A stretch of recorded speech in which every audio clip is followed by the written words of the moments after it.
Hello friends, ई अभ्यास learning એપમાં આપનું હાર્દિક સ્વાગત છે। આપણે ટીવાય બીકોમ સેમેસ્ટર 5 નો ઓડિટિંગ સબ્જેક્ટ જોઈ રહ્યા છે। તેમાં પણ તમારું પાંચમું ચેપ્ટર આંતરિક અંકુશ, આંતરિક નિયંત્રણ અને આંતરિક ઓડિટ, આ ચેપ્ટરનો આપણે અભ્યાસ કરી રહ્યા હતા। એમાં પણ એક ટોપિક કમ્પ્લીટ કરેલો છે આંતરિક નિયંત્રણને રિલેટેડનો। આંતરિક નિયંત્રણ એટલે શું કે એમાં કઈ બાબતનો સમાવેશ થાય છે, પહેલાં તો એ સમજીએ કે આંતરિક નિયંત્રણની અંદર બે વસ્તુનો સમાવેશ થતો હતો, આંતરિક અંકુશ અને આંતરિક ઓડિટ, આ બંનેનો સમાવેશ થતો હતો। એ પૈકી એક ટોપિક એટલે કે આંતરિક અંકુશ વિશે આપણે આજના વિડીયોમાં અભ્યાસ કરવાના છે। ખાસ ટોપિક સમજવાની ટ્રાય કરજો, કેમ કે ઓડિટ કાર્યમાં કોઈ પણ કાર્યની શરૂઆત કરવામાં આવે એની પહેલાં જે તે ધંધાકીય એકમમાં આંતરિક અંકુશની પદ્ધતિ કયા પ્રકારની છે એ આપણે જોવાનું રહેશે। તો એના માટે શું જરૂરી છે, આંતરિક અંકુશ એટલે શું એ આપણને જો ખબર હશે તો આપણે જોઈશું ને કે જે તે ધંધાકીય એકમમાં આંતરિક અંકુશની પદ્ધતિ કયા પ્રકારની છે। એટલે દરેક ચેપ્ટર હોય, તમારું ત્રીજું ચેપ્ટર હોય, ચોથું ચેપ્ટર હોય અને હવે પછીના ચેપ્ટરો, એમાં તો એક સ્ટેપ જ આવે છે કે આંતરિક અંકુશની પદ્ધતિ કયા પ્રકારની છે એ તપાસવું। રોકડ વ્યવહારનું વાઉચિંગવાળું ચેપ્ટર તમે અભ્યાસ કરશો તો એનો પહેલો સ્ટેપ જ આ છે। અને એની સિવાય પણ ઘણા બધા એવા વ્યવહારો છે કે એનું તમે વાઉચિંગ કરશો તો પહેલો સ્ટેપ એ હશે કે આંતરિક અંકુશની પદ્ધતિ સમજવી, તપાસવી, ધંધાકીય એકમમાં કયા પ્રકારની છે, આંતરિક અંકુશ બરાબર છે કે નહીં તપાસવું। તો એના માટે શું જરૂરી છે, આંતરિક અંકુશ એટલે શું એ તમને ખ્યાલ હોવો જોઈએ। તો જોઈએ આપણે પહેલાં સમજીએ એક્ઝામ્પલ થ્રુ કે આંતરિક અંકુશ એટલે શું। ફ્રેન્ડ્સ, કોઈ બી ધંધાકીય એકમ હોય, સપોઝ બે ધંધાકીય એકમ આપણે લઈએ, સપોઝ કે એ પ્રકારનો ધંધાકીય એકમ છે અને બીજી બાજુ બી પ્રકારનો ધંધાકીય એકમ છે। હવે અહીંયા ગાડી એ પ્રકારના ધંધાકીય એકમમાં શું થઈ રહ્યું છે એ આપણે પહેલાં સમજીએ કે આની અંદર દરેક ધંધાકીય એકમમાં અલગ અલગ વ્યવહારો થતા હોય છે। રોકડના વ્યવહારો થતા હોય, વેચાણ થતું હોય, ખરીદ થતી હોય, પણ એ રોકડના વ્યવહાર, ખરીદી, વેચાણ, એના માટે અંદર ઇન્ટરનલ સિસ્ટમ દરેક ધંધાકીય એકમમાં અલગ અલગ હોય છે। ધારી લો કે આપણે એ ધંધાકીય એકમમાં શું થાય છે ફ્રેન્ડ્સ, એક કર્મચારી છે એ શું કરી રહ્યો છે, રોકડને રિલેટેડના વ્યવહાર કરી રહ્યો છે। રોકડના વ્યવહારો મીન્સ કે શું થાય છે કે ધંધાકીય એકમમાં સપોઝ કે રોકડ આવે છે તો શું કરવાનું રહેશે, રોકડ આવે છે જે રીઝનથી આવતું હોય કે સપોઝ 5,000 રોકડ કોઈક દેવાદાર આપણને આપે છે કે આપણે વેચાણ કર્યું છે એના બદલામાં આવે છે, તો આપણે શું કરવાનું રહેશે, એક તો રિસિપ્ટ બનાવવાની રહેશે કે ભાઈ 5,000 આપણે લીધા એની રિસિપ્ટ બનાવવાની રહેશે। એક નકલ આપણી પાસે રાખીશું, એક નકલ એ જે તે વ્યક્તિને આપીશું કે 5,000 એને આપણને આપ્યા। પછી બીજું કે એ જે રોકડ લીધી છે એ રોકડ લેવાની રહેશે। પછી ત્રીજું શું થશે કે આ જે 5,000 રૂપિયા ધંધાકીય એકમમાં આવ્યા એની આપણે શું કરવાની રહેશે, એન્ટ્રી કરવાની રહેશે, એટલે કે વ્યવહારની નોંધ કરવાની રહેશે હિસાબી ચોપડે। હવે શું થઈ રહ્યું છે, આ એ ધંધાકીય એકમની અંદર આ બધું જ કાર્ય એક જ વ્યક્તિ કરી રહ્યો છે। એક જ વ્યક્તિ છે કે જે પૈસા લે છે, રિસિપ્ટ બનાવે છે, પાવતી બનાવીને એને આપે છે અને 5,000 રૂપિયા પોતાની પાસે પોતાની એટલે કે ધંધાકીય એકમમાં મૂકે છે અને એની એન્ટ્રી પાડે છે। એક જ વ્યક્તિ કરે છે। પછી આપણે બીજા કાર્યો જોઈએ કે ખરીદીને રિલેટેડ। હવે સપોઝ ખરીદી થઈ રહી છે તો ખરીદીમાં શું શું થવાનું હશે, પહેલાં ખરીદી કેવી રીતના થશે કે આપણે કેટલી વસ્તુ સામગ્રીની જરૂર છે એ જરૂરિયાત ડિસાઇડ કરીશું, એટલે કે જરૂરિયાતનું લિસ્ટ બનાવીશું। પછી બીજું શું થશે કે એ લિસ્ટ પ્રમાણે આપણે પરચેસ ઓર્ડર મૂકીશું, એટલે કે પરચેસ ઓર્ડર બનાવીશું। પરચેસ ઓર્ડર આપણે સપ્લાયરને આપીશું, સપ્લાયર શું કરશે એના આધારે, એટલે કે સપ્લાયરને આપણે શું કરીએ છીએ, ઓર્ડર આપીએ છીએ। પછી એ સપ્લાયર એ પ્રકારનો માલ આપણા ધંધાકીય એકમમાં મોકલી આપશે, એટલે કે આપણે એની ડિલિવરી લઈશું, માલ કલેક્ટ કરીશું અથવા ડિલિવરી લઈશું। પછી આપણે શું કરીશું, એના આધારે કે આટલો માલ સામાન એકચ્યુઅલીમાં આવ્યો છે એના આધારે બિલ બનાવીશું અને લાસ્ટમાં શું કરીશું કે બિલનું આપણે શું કરવાનું રહેશે, પેમેન્ટ કરવાનું રહેશે। અથવા તો પછી બિલ ડિલિવરી, માલ સામાનની ડિલિવરી આવે છે એની સાથે આપણી પાસે બિલ આવશે તો બિલ કલેક્ટ કરવાનું રહેશે, એ યોગ્ય છે કે નહીં એ જોવાનું રહેશે। તો આ બધી જ કામગીરી કોણ, એક જ વ્યક્તિ કરી રહ્યો છે। એક વ્યક્તિ છે કે એ લિસ્ટ બનાવે છે, પછી જે સામેવાળા વ્યક્તિને ઓર્ડર આપે છે, જે પણ માલ હોય છે કલેક્ટ કરે છે, એનું જે બિલ આવ્યું હોય એ જોઈ છે, એ ચેક કરીને ધંધાકીય માંથી પૈસા આપે છે અને લાસ્ટ એક વસ્તુ તો રહી ગયું ફ્રેન્ડ્સ, નોંધ કરવાની, એટલે કે એન્ટ્રી કરવાની। એન્ટ્રી પણ એ જ વ્યક્તિ કરે છે। એટલે કે આ ધંધાકીય એકમમાં તમે સમજશો ને તો આવા તો ઘણા બધા વ્યવહાર હશે, પણ દરેક વ્યવહાર વાઇઝ એક વ્યક્તિ છે। રોકડનો વ્યવહાર કરવા માટે એક વ્યક્તિ, ખરીદીનો વ્યવહાર કરવા માટે એક વ્યક્તિ, વેચાણનો વ્યવહાર કરવા માટે એક વ્યક્તિ, કે એક જ વ્યક્તિ છે બધા પ્રકારનો એક જ વ્યક્તિ છે કે જે વેચાણના A to Z વસ્તુ સંભાળે છે। હવે આ ધંધાકીય એકમમાં તમે વિચારો કે આ ધંધાકીય એકમમાં પૈસાની ઉચાપત થવાની શક્યતા કેટલી, હવે કોઈક વ્યક્તિ છે, સપોઝ આ રોકડના વ્યવહારમાંથી એને પૈસાની ઉચાપત કરવાની હોય તો એ શું કરશે? 5,000 રૂપિયા જો ધંધાકીય એકમમાં આવ્યા હશે તો એ શું બતાવશે? 5,000 ધંધાકીય એકમમાં આવ્યા છે તો આ રિસિપ્ટ તો 5,000ની પહેલાં જે તે વ્યક્તિએ આપી એને આપી દેશે, પરંતુ ધંધાકીય એકમમાં ખોટી રિસિપ્ટ બનાવીને મૂકી દેશે. સપોઝ 3,000ની રિસિપ્ટ બનાવીને મૂકી દેશે. પૈસા કેટલા લીધા તો 3,000 રૂપિયા લીધા એવું બતાવી દેશે, પણ એકચ્યુઅલીમાં એને કેટલા લીધા છે? 5,000 લીધા છે. એન્ટ્રી નોંધ કરવાની છે, નોંધ એ કેટલાની કરી દેશે? 3,000 રૂપિયાની કરી દેશે. અને જે 2,000 રૂપિયાનું હિસાબી ચોપડે બી નથી બતાવવામાં આવ્યું, રિસિપ્ટ પણ નથી બની, એ 2,000 રૂપિયા પોતાના ખિસ્સામાં નાખી દેશે. એકદમ ઇઝી, સિમ્પલ. બીજું આપણે જોઈએ કે સપોઝ ખરીદીને રિલેટેડ ટ્રાન્ઝેક્શન તો હોય તો શું કરે? એક જ વ્યક્તિએ ઓર્ડર આપવાનો છે. ઓર્ડર આપતી વખતે લિસ્ટ બનાવશે તો જે વસ્તુની જરૂર નથી એ વસ્તુ અંદર લખી દેશે, અથવા તો ભાઈ બિલ બનાવશે ત્યારે જે અમાઉન્ટ સપોઝ 100 રૂપિયામાં એને એ વસ્તુ પડી હોય તો એની જગ્યાએ 150 રૂપિયા લખી દેશે. જે 50 રૂપિયા જે ડિફરન્સ ક્રિએટ થાય છે, સપોઝ 10 વસ્તુ લીધી હશે તો 50 રૂપિયાનો 50 ગુણ્યા 10 500 રૂપિયાનો ડિફરન્સ ક્રિએટ થયો, એ 500 રૂપિયા પોતાના ખિસ્સામાં નાખી દેશે. મેડમ એ પકડાઈ જશે. અલા ભાઈ કઈ રીતે પકડાવાનો? પીઓ પણ એ જ બનાવે છે, ઓર્ડર પણ એ આપે છે, ડિલિવરી પણ એ લે છે, બિલ પણ એ જ બનાવે છે, પેમેન્ટ પણ એને જ કરવાનું છે. તો પછી બધામાંથી કોઈ પણ એક જગ્યાએ ઘોટાળા કરી શકે છે ઇઝીલી, ને પકડાય પણ નહીં, કેમ કે બધું જે કરે છે. એટલે શું કહેવાય કે એવી રીતના એ પ્રેઝન્ટ કરી લેશે કે કોઈ શાંતિથી જાણી બુજીને એકદમ કમ્પ્લીટ એ ચેક કરવા બેસે તો પણ એ નહીં પકડી શકીએ આપણે એને. એટલે આ પ્રકારનું થશે. આ મેં જસ્ટ 2 એક્ઝામ્પલ આપેલા છે. એટલે એ ધંધાકીય એકમમાં શું છે તમને ખ્યાલ આવ્યો હશે, આઈ હોપ. હવે આપણે જોઈએ બીજી બાજુ બી ધંધાકીય એકમ. આ બી ધંધાકીય એકમમાં પણ સેમ જ છે. રોકડના વ્યવહારો પણ થાય છે, ખરીદીના પણ વ્યવહારો થાય છે, પરંતુ આ બાજુ જે એ ધંધાકીય એકમના વ્યવહાર જોઈએ ને એ જ સેમ ટુ સેમ આપણે બીના જોઈએ. એ ધંધાકીય એકમમાં રોકડના વ્યવહાર કેવી રીતના થાય છે? આપણે રોકડના વ્યવહારને રિલેટેડના 3 વસ્તુ જોઈ કે એક વ્યક્તિ રિસિપ્ટ બનાવશે. અહીંયા ગાડી શું કરવામાં આવે છે? એક વ્યક્તિની જ નિમણૂક કરવામાં આવે છે. એ શું કરે છે? એનું કામ શું છે? જસ્ટ જેટલા પણ વ્યક્તિ પાસેથી પૈસા મળે એને એ રિસિપ્ટ બનાવીને આપે છે. એટલે એ રિસિપ્ટ બનાવવાનું કામ કરે છે. જેટલા પૈસા આવે એટલા પેલા ધંધાકીય એકમમાં સપોઝ 5,000 રૂપિયા આવે છે તો એ પૂછી લેશે પેલા જે તે વ્યક્તિને કે ભાઈ તું એ ધંધાકીય એકમમાં કેટલા પૈસા આપ્યા? તો એ કહેશે કે 5,000 રૂપિયા. તો એ 5,000 રૂપિયાની રિસિપ્ટ બનાવશે. અથવા તો પછી જેની પાસે જે વ્યક્તિ એક બીજો વ્યક્તિ છે એ શું કરે છે? પૈસા કલેક્ટ કરે છે, પૈસા નાણાં લે છે. અથવા તો આ બીજો વ્યક્તિ છે ને એને પૂછી લેશે કે ભાઈ આપણાને પેલા જે તે વ્યક્તિએ કેટલા પૈસા આપ્યા? તો એ કહેશે કે 5,000 રૂપિયા આપ્યા. તો એના આધારે 5,000ની રિસિપ્ટ બનાવશે. પછી 5,000ની રિસિપ્ટ બનાવીને એ શું કરશે? એ જે વ્યક્તિએ આપ્યા છે 5,000 રૂપિયા એને આપશે.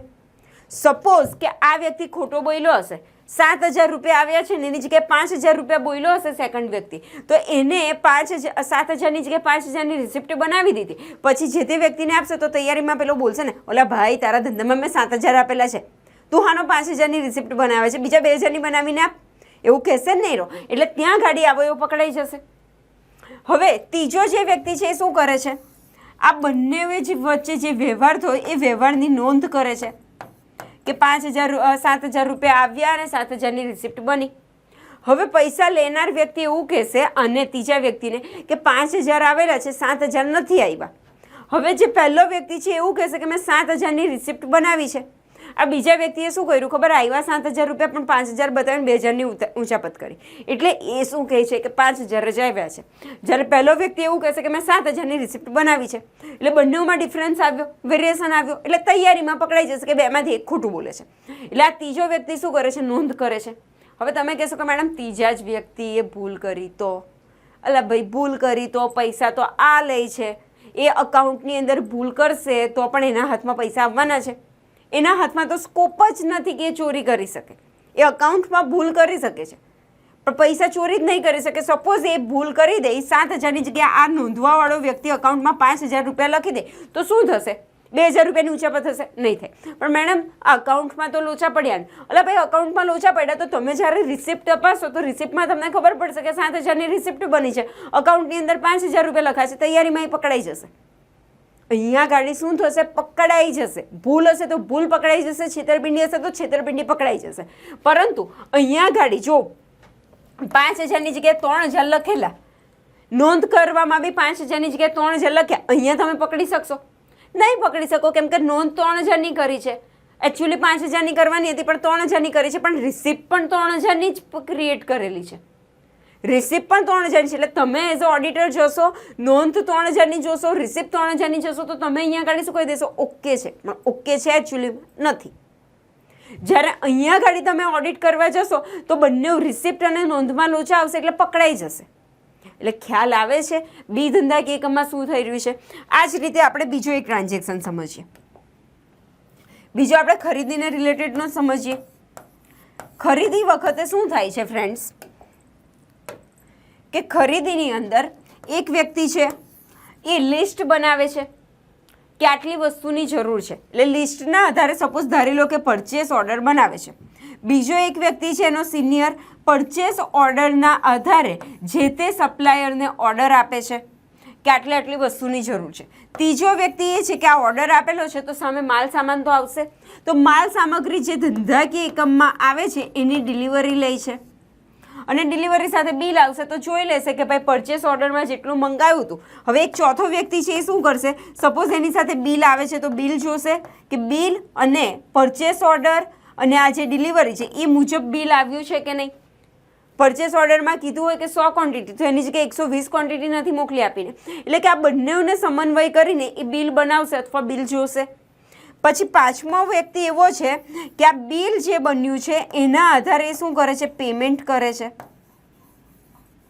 પછી એક છઠ્ઠો વ્યક્તિ છે એ છઠ્ઠો વ્યક્તિ શું કરે છે?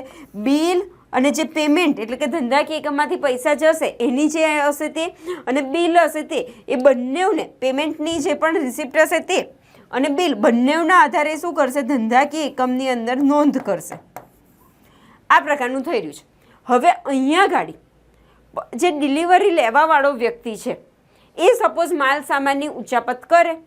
માલ સામાનની ઉચાપતમાં એરો શું કરશે કે સપોઝ 100 ક્વોન્ટિટી મંગાવી હતી, 100 ક્વોન્ટિટી આવી, એની જગ્યાએ એવો શું કરે છે કે 100ની જગ્યાએ ભાઈ આપણા ધંધાકીય એકમમાં તો જસ્ટ 90 ક્વોન્ટિટી આવી છે, 100 ક્વોન્ટિટી નથી આવી, 90 ક્વોન્ટિટી આવી છે એવું કહે છે.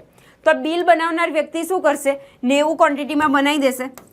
એ મેડમ અહીંયા ઘડી તો પકડાયો જ નહીં, અહીં તો પકડાયો જ નહીં. પરચેસ ઓર્ડર ભલે આપેલો છે, પરચેસ ઓર્ડર 100નો આપેલો છે, પણ પરચેસ ઓર્ડર આપેલો છે એટલે કે જેટલો ઓર્ડર કરી એટલો જ સામાન આવે એવું જરૂરી થોડું છે. એટલે પેલા ડિલિવરીવાળાએ જે લીધી ડિલિવરી એને ખાલી 100ની જગ્યાએ 90 બતાવી દીધી ને 10ની તો એ લઈને જતો રહ્યો. પણ ફ્રેન્ડ્સ વેટ, અહીંયા ગાડી એ બિલ 90નું બની ગયું. પેમેન્ટવાળો વ્યક્તિ બિલના આધારે ડિલિવરી જે લીધી છે એ બંને સાથે ક્રોસ વેરીફાઈ કરશે. આ શું કહેશે કે 90 ક્વોન્ટિટી આવી, બિલ તો એના આધારે બન્યું એટલે 90 ક્વોન્ટિટી થઈ. હવે પેમેન્ટવાળો વ્યક્તિ પેમેન્ટ કરવા જશે એટલે તૈયારીમાં ખબર પડી જશે. પેલો સામેવાળો તો કહેશે ને સપ્લાયર કે ભાઈ મેં 100 ક્વોન્ટિટી મોકલેલું, તું લાઈ મારા પૈસા પૂરેપૂરા. એટલે અહીંયા ગાડી શું થશે? પકડાઈ જશે. ઇવન તમે આ સેનારિયોની અંદર જ્યાં અલગ અલગ વ્યક્તિ કામ કરી રહ્યા છે એ સેનારિયોમાં ગમે તે આ ક્વોન્ટિટીનું મેં તમને એક્ઝામ્પલ આપ્યું, એની જગ્યાએ પૈસાની ઉચાપત ધારો કે સપોઝ કે પેમેન્ટ કરવાવાળો વ્યક્તિ જે 5000નું પેમેન્ટ કરે છે તેની જગ્યાએ ધંધાકીય એકમમાં સપોઝ કે 7000નું પેમેન્ટ બતાવી દે છે અને 2000 રૂપિયા ઉચાપત કરે છે, તો 5000 રૂપિયાનું એને પેમેન્ટ કર્યું. હવે જ્યારે નોંધ કરવાની થશે ત્યારે આ વ્યક્તિ ચોથા વ્યક્તિને બી પકડશે અને પાંચમા વ્યક્તિને બી પકડશે. પાંચમા વ્યક્તિએ પેમેન્ટ કર્યું, પેમેન્ટની રિસિપ્ટ એની પાસે 5000 રૂપિયાની હશે. બિલવાળા વ્યક્તિએ બિલ બનાવેલું છે પેમેન્ટ કર્યું કેટલાનું? 7000 રૂપિયાનું. એટલે પેમેન્ટવાળો કહેશે કે 7000 રૂપિયાનું પેમેન્ટ થયું છે, કેમ કે 7000 રૂપિયા ધંધાકીય એકમમાંથી લીધા અને 2000 રૂપિયા પોતાના ખિસ્સામાં રાખ્યા અને 5000 રૂપિયા સપ્લાયરને આપ્યા. જ્યારે બિલવાળો વ્યક્તિ શું કહેશે કે ભાઈ 7000નું તો બિલ જ નહીં, 5000 રૂપિયાનું બિલ છે. અહીંયા જ પકડાઈ ગયો. બરાબર છે. હવે અહીંયા ગાડી બીજું નથી પકડાતા તો શું થશે? આપણે જ્યારે ચેક કરવા જઈશું ત્યારે આપણે શું જોઈશું? પેમેન્ટ થયું છે 7000 રૂપિયાનું, બિલ છે 5000 રૂપિયાનું, એન્ટ્રી છે 5000 રૂપિયા કે 7000 રૂપિયા, જે બી વેરિએશન આવ્યો આપણે ત્યાં પકડી લઈશું. એટલે મીન્સ અહીંયા ગાડી ફ્રેન્ડ્સ તમે કોન્સેપ્ચ્યુઅલી જોશો ને તો શું થશે? એકના કામ પર બીજાનો અંકુશ રહે છે. એક વ્યક્તિ કામ કરે છે, હવે નોંધવાળો વ્યક્તિ પેમેન્ટવાળો વ્યક્તિ કામ કરે છે તો પેમેન્ટવાળા વ્યક્તિએ બરાબર પેમેન્ટ કર્યું છે કે નહીં, ઉચાપત તો નથી કરીને, એ પ્રકારનો એના પર કંટ્રોલ કેવી રીતના રહેશે? આ નોંધવાળા વ્યક્તિના આધારે, બિલવાળા વ્યક્તિના આધારે. એટલે એક વ્યક્તિના કામ પર બીજા વ્યક્તિ ડિપેન્ડન્ટ છે અને એક વ્યક્તિ કંઈક ગોટાળા કરે છે, ભૂલ કરે છે, તો બીજા વ્યક્તિનું જ્યારે કામ આવશે, ટર્ન આવશે તો ઓટોમેટિકલી જે પાછળના વ્યક્તિએ કામ કર્યું એ સાચું છે કે નહીં એ આપણે શોધી કાઢીશું કે ઓટોમેટિકલી સુધાઈ જશે. હવે નોંધવાળો વ્યક્તિ નોંધ કરવા બેઠો, એની પાછળનો વ્યક્તિ કોણ છે? પેમેન્ટવાળો. એને બરાબર પેમેન્ટ કર્યું છે કે નહીં એનું ઓટોમેટિકલી ત્યાં ચેકિંગ થઈ જશે. જે નોંધ કરે છે, અકાઉન્ટ લખે છે, ચેક કરવા જાય છે? ના, નથી જતો ચેક કરવા. પણ એ શું કરે છે? ખાલી જસ્ટ બિલને પેમેન્ટવાળાને પૂછે છે કે ભાઈ એન્ટ્રી કેટલાની મારવાની છે. એ જસ્ટ એના કામ માટે એ પૂછે છે. એ કંઈ ચેક કરવા નથી જતો, એને એન્ટ્રી મારવાની છે. માટે એને પોતાના પર્સનલ રીઝન ના કહેવાય, પણ પોતાના કામના કારણે એ 2 જણ વચ્ચે, એટલે કે ચોથા અને 5મા વ્યક્તિ વચ્ચે વાત કરે છે.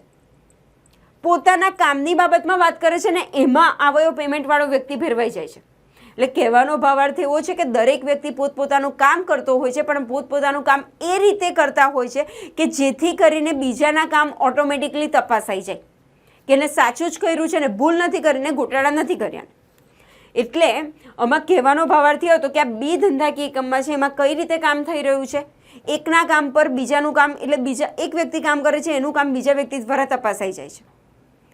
એટલે આને આપણે શું કહીશું? બી ધંધાકીય એકમમાં આંતરિક અંકુશની પદ્ધતિ છે. એમ આંતરિક અંકુશની એટલે કેમ કહ્યું? એકના કામ પર બીજાના કામનો કંટ્રોલ છે ને? હા, છે. એટલા માટે આપણે કહ્યું. જ્યારે અહીંયા ગાડી કોઈના પર કંટ્રોલ છે નથી, એટલે અહીંયા આંતરિક અંકુશની પદ્ધતિ બરાબર નથી એવું આપણે કહીશું.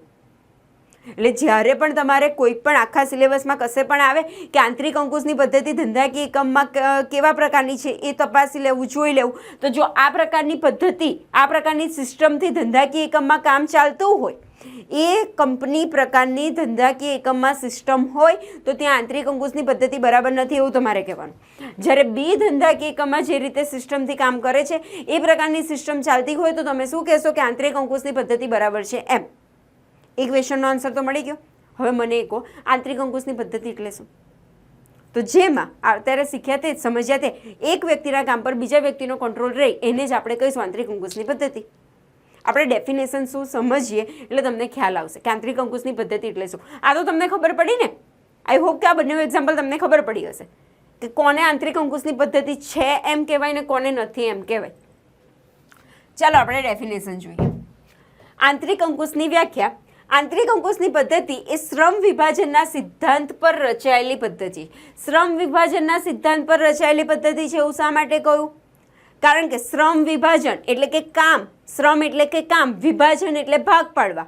એક જ કામ છે ખરીદીને રિલેટેડનું, એ કામને આપણે કેટલા ભાગ પાડ્યા? 6 ભાગ પાડ્યા. એને આપણે શું કહીશું? શ્રમ વિભાજન. રોકડને રિલેટેડનું એક જ કામ છે, પરંતુ આપણે શું કર્યું? દરેક એ કામ છે એ દરેક વ્યક્તિઓ વચ્ચે, થોડા ઘણા વ્યક્તિઓ વચ્ચે વહેંચી દીધું. માટે એને શું કહેવું છે અહીંયા ગાડી પહેલી લાઈનમાં કે આંતરિક અંકુશની પદ્ધતિ એ શ્રમ વિભાજનના સિદ્ધાંત પર રચાયેલી પદ્ધતિ છે. સ્ટાફની એક વ્યક્તિ દ્વારા થયેલું કાર્ય સ્ટાફની બીજી વ્યક્તિ દ્વારા આપોઆપ તપાસાય તે પદ્ધતિને આંતરિક અંકુશની પદ્ધતિ કહેવામાં આવે છે. આમાં ખાસ શબ્દ જો પહેલાં એક વસ્તુ છે કે એક વ્યક્તિ દ્વારા થયેલું કામ સ્ટાફની બીજી વ્યક્તિ દ્વારા શું થશે? તપાસાશે. એક વ્યક્તિ કામ કરે છે, અહીંયા આગળ આપણે એક્ઝામ્પલમાં જોયું ને કે એક વ્યક્તિ કામ કરતો હોય એનું કામ ઓટોમેટિકલી બીજા વ્યક્તિ દ્વારા તપાસાઈ જાય છે. હા, તપાસાઈ જાય છે. એટલે બી એકમમાં એવું થાય છે? હા, થાય છે. પણ બીજી ખાસ વસ્તુ શું કહ્યું છે? આપોઆપ. એક સિમ્પલ શબ્દ છે પરંતુ અર્થ ઘણો થશે. આપોઆપ તપાસાઈ જાય છે. મેં તમને કહ્યું તેમ કે પહેલાં નોંધ કરવાવાળો વ્યક્તિ છે, અકાઉન્ટ લખવાવાળો વ્યક્તિ છે, પેલો નોંધ કરવાવાળો વ્યક્તિ છે, અકાઉન્ટ લખવાવાળો વ્યક્તિ છે, એ શું પેલા બિલ અને પેમેન્ટ કરવાવાળા વ્યક્તિનું કામ તપાસવા ગયેલો? ના, એ કામ તપાસવા નહોતો ગયેલો, એ તો પોતાનું કામ કરવા માટે ગયેલો. એને એન્ટ્રી મારવાની હતી એટલે એ પૂછવા ગયેલો કે ભાઈ કેટલાનું બિલ બન્યું, કેટલું પેમેન્ટ થયું. બંને વસ્તુ પૂછવાની શું જરૂર છે? તમે એવું કહેશો અરે ફ્રેન્ડ્સ, બિલ જેટલાનું બન્યું હોય એટલી ખરીદ ખાતે લખાશે કે નહીં લખાય? હા, ખરીદ ખાતે લખાશે. હવે એમાંથી જેટલાનું પેમેન્ટ થયું હશે એ પેમેન્ટ રોકડ ખાતે લખાશે કે નહીં લખાય? લખાશે. તો જેટલું પેમેન્ટ બાકી છે એ જે તે આપણે લેણદાર ખાતે લખાશે કે નહીં લખાય? લખાશે. તો એને ખરીદી કેટલી છે અને રોકડ ખાતે કેટલા જવાના છે અને લેણદાર ખાતે કેટલા જવાના છે એ સેપરેટ કરવા માટે એને કોને પકડવો પડશે? પેમેન્ટવાળા વ્યક્તિને.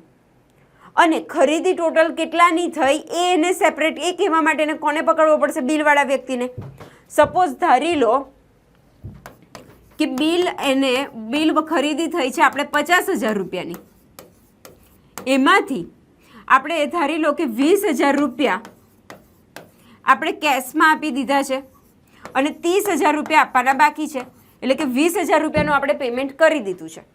હવે શું થશે કે 20,000 રૂપિયાનું આપણે પેમેન્ટ કર્યું છે, તો શું થશે કે 20,000 રૂપિયા પેમેન્ટવાળા વ્યક્તિ કહેશે કે ભાઈ 20,000 રૂપિયા ચૂકવ્યા છે, બિલવાળો વ્યક્તિ કહેશે કે 50,000 રૂપિયા ચૂકવ્યો છે, તો આ 30,000 રૂપિયા લેણદાર ખાતે કરશે.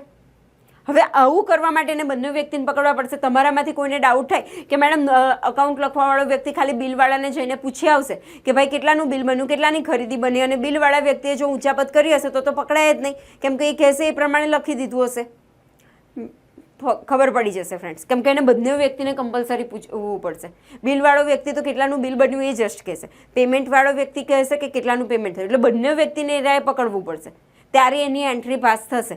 ને એન્ટ્રી પાસ કરવા માટે પોતાના કામ માટે એ બંને વ્યક્તિને પકડે છે, પણ એના ચક્કરમાં એ બંનેનું કામ શું થાય છે, તપાસાઈ જાય છે, ઓડિટ થઈ જાય છે.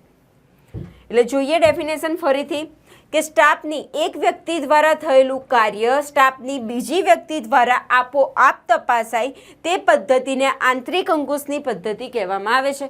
આઈ હોપ બધાને ખ્યાલ આવ્યો હશે કે આંતરિક અંકુશની પદ્ધતિ કોને કહેવામાં આવે. મેં એટલા માટે આની પર એટલો બધો ભાર આપું છું કે કોન્સેપ્ચ્યુઅલી સમજાવવાની ટ્રાય કરું છું, કેમ કે નેક્સ્ટ જે ચેપ્ટરો આવશે એમાં જસ્ટ એક સેન્ટેન્સ આવશે કે આંતરિક અંકુશની પદ્ધતિ કયા પ્રકારની છે તપાસી લો, તો તે સમયે આટલું ડિટેલ્સમાં આપણે નહીં કરીએ. અને ત્રીજા અને ચોથા ચેપ્ટરમાં પણ તમે જોઈ જ ચૂક્યા છો આંતરિક અંકુશની પદ્ધતિ વખતે. ત્યારે મેં તમને બેઝિક સમજાવેલું ને એવું કહું હતું કે પાંચમા ચેપ્ટરમાં આપણે સમજીશું. જોઈએ હવે પાછી બીજી વ્યાખ્યાઓ. સ્પાઇસર એન્ડ પેગલર આંતરિક અંકુશની વ્યાખ્યા આપતા જણાવે છે કે આંતરિક અંકુશ કર્મચારીના કામની એક પ્રકારની વ્યવસ્થા છે જેમાં વ્યવહારનું પાસું નોંધવાનું કાર્ય એક જ વ્યક્તિને સોંપવામાં આવતું નથી. જે રીતે એ ધંધાકીય એકમમાં થતું હતું એવું કરવામાં આવતું નથી, કેમ કે એ ધંધાકીય એકમમાં થતું હતું જો એવું કરવામાં આવતું હોય તો એને આંતરિક અંકુશની પદ્ધતિ જ નથી એવું આપણે કહીએ છીએ. માટે અહીંયા શું કહેવું છે, એક જ કામ એક જ વ્યક્તિને સોંપા. ખરીદીનું કામ છે તો પૂરેપૂરું ખરીદીનું કામ એક વ્યક્તિને આપણે નથી સોંપતા. પરિણામે બે કે વધુ વ્યક્તિઓ સાથે મળી જાય નહીં ત્યાં સુધી છેતરપિંડી કરી શકે નહીં. હવે સપોઝ તમે વિચારો કે આ ખરીદીમાં પૈસાની છેતરપિંડી કરવાની હોય તો શું કરવું પડશે? બિલવાળો વ્યક્તિ, પેમેન્ટવાળો વ્યક્તિ, નોંધ કરવાવાળો વ્યક્તિ, ચારે વ્યક્તિએ ભેગા થઈને પ્લાન બનાવવો પડશે. ત્રણે એગ્રી થવા જોઈએ. ડિલિવરીવાળાએ પાછું બકી દીધું તો અઘરું પડશે. એટલે મીન્સ કે સપોઝ કે ધારી લો ઇન શોર્ટ એવું કહો 6 વ્યક્તિએ મળી સમજીને પ્લાન બનાવવો પડશે. એમાંથી બી કોઈને વાકું ગયું, ફૂટી ગયો તો પાછો પ્લાન બી આપણો કેન્સલ થયો. એટલે મેક્સિમમ અહીંયા છેતરપિંડી થવાના ચાન્સ શું છે? મિનિમમ ક્યારે છેતરપિંડી થઈ શકે છે કે જ્યારે 6 વ્યક્તિ ભેગા થઈને છેતરપિંડી કરવાની ટ્રાય કરે ત્યારે આપણે ના શોધી શકીએ. પણ 6 વ્યક્તિ ભેગા થઈને ટ્રાય કરશે એ પોસિબલ છે? આપણે 2 જણ 2 વાસણ ટ્રાય કરતા હોય ઘરમાં કે બહાર પણ કે તમારા ક્લાસમાં, કોલેજમાં, તો 6 વ્યક્તિ તે બી કલીગ્સ એકબીજા સાથે કોઈ ઇન્ટરેસ્ટ નહીં, પર્સનલ ઇન્ટરેસ્ટ માટે છેતરપિંડી થઈ શકે ને છેતરપિંડી થઈ પણ જાય તો ફ્યુચરમાં એ લોકો બકી નહીં દે એની શું ગેરંટી? એટલે શું કહ્યું છે કે 2 કે વધુ વ્યક્તિઓ સાથે મળી નહીં જાય ત્યાં સુધી છેતરપિંડી કરી શકાશે નહીં. સાથોસાથ ભૂલ થવાની સંભાવના પણ તેટલી ઓછી થાય છે. આમાં હવે એવું છે કે છેતરપિંડી ના થઈ હોય પણ બાય મિસ્ટેક કંઈક ભૂલ કરી હોય તો એ પણ તે જગ્યા પર જ સોલ્વ થઈ જશે, એ જગ્યા પર જ ખબર પડી જશે. એના માટે ઓડિટ સુધીનો વેઇટ નહીં કરવો પડે. નેક્સ્ટ જોઈએ અમેરિકન ઇન્સ્ટિટ્યૂટ અકાઉન્ટન્સીની કમિટી ઓન ટર્મિનોલોજીને આપેલી વ્યાખ્યા મુજબ કે આંતરિક અંકુશ એક એવી પદ્ધતિ છે જેમાં હિસાબી પદ્ધતિ તથા ધંધાની અન્ય વ્યવસ્થા એ રીતે ગોઠવવામાં આવે છે કે જેથી હિસાબો અને કાર્યવાહીઓ કોઈ એક વ્યક્તિના સંપૂર્ણ અથવા સ્વતંત્ર અંકુશ હેઠળ હોતી નથી. કોઈ એક વ્યક્તિ પાસે જ પૂરેપૂરો કંટ્રોલ હોતો નથી. ઉપરથી એ રીતે ગોઠવવામાં આવે કે એ લોકો ઉપર કંટ્રોલ અંકુશ ધંધાકીય એકમનો આવે. તેથી ઉલટું એક કર્મચારીનું કામ બીજા કર્મચારીના કામ પૂરક બને છે અને કર્મચારીઓ દ્વારા ધંધાનું સતત ઓડિટ થતું રહે છે. આ લોકો ઓડિટ કરવા નથી જતા એવું પણ એમને ખ્યાલ નથી હોતું કે એ લોકો ઓડિટનું કાર્ય કરી રહ્યા છે, પણ ઓટોમેટિકલી ઓડિટનું કાર્ય થઈ જ જાય છે. પછી નેક્સ્ટ છે પ્રોફેસર આર્નોલ્ડ જોન્સ એ આંતરિક અંકુશની વ્યાખ્યા નીચે મુજબ આપી છે કે આંતરિક અંકુશ એ એવી પદ્ધતિ છે જેમાં એક કર્મચારીનું કાર્ય બીજા કર્મચારી દ્વારા આગળ ધપાવવામાં અને તપાસવામાં પણ આવે છે. એને કાર્ય આગળ કરવું હશે, હવે ડિલિવરી આવી ગઈ, હવે એનો નેક્સ્ટ સ્ટેપ શું છે કે બિલ અને પેમેન્ટ એ કરવું હશે તો પાછું આગળ ધપાવવા માટે બીજા વ્યક્તિ પર ડિપેન્ડન્ટ રહેવું પડશે. છતાં બંને કર્મચારીઓ તદ્દન સ્વતંત્ર રીતે એકબીજાનું કાર્ય બેવડાવ્યા વિના તે કરી શકે છે. શું કહ્યું છે? બીજી એક નેક્સ્ટ વાત કરી કે એકબીજાનું કાર્ય બેવડાવ્યા વગર, એટલે કે બધાના કામ ઇન્ડિવિજ્યુઅલી અલગ અલગ છે. એકના કાર્ય પર બીજો, એટલે કે એક કાર્ય કરે છે એવું સેમ ટુ સેમ કાર્ય બીજા વ્યક્તિ નથી કરતા. બીજાનું કાર્ય કંઈક અલગ છે, પહેલાનું કાર્ય કંઈક અલગ છે, એટલે કે કાર્ય બેવડાવાતું નથી.